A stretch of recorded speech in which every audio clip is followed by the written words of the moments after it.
Today, we tackle LeetCode 1629, Slowest Key. You're given a sequence of key release times and the keys pressed. The goal is to identify which key was held down for the longest duration.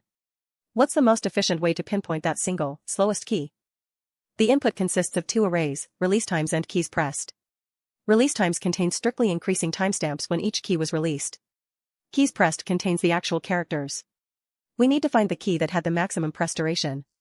If multiple keys share the maximum duration, return the one that is lexicographically largest.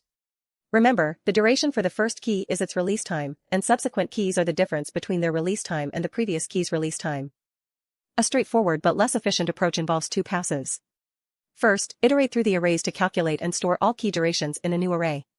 The first duration is simply the first release time. For subsequent keys, subtract the previous release time from the current one. This takes linear time.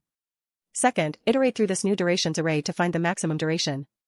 Then, in a third pass, find the corresponding key. This approach is conceptually simple but creates an extra array and performs multiple traversals, making it less optimal.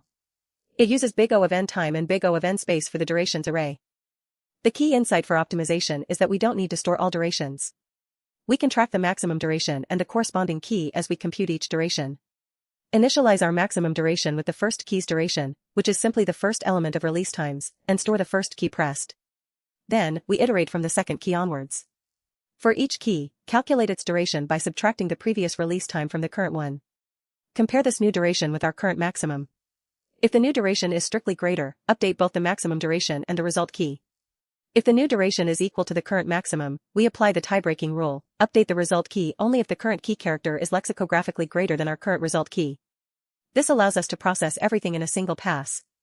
Let's trace with release times 9, 29, 49, 50, and key C, B, C, D.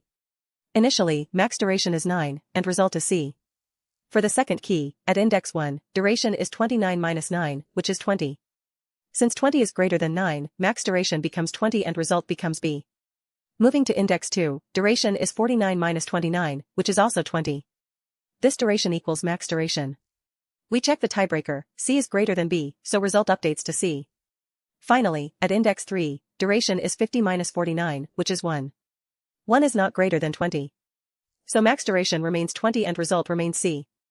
After iterating through all keys, our final max duration is 20 and our result is C. This is correct because the second and third keys both had a duration of 20, but C is lexicographically greater than B.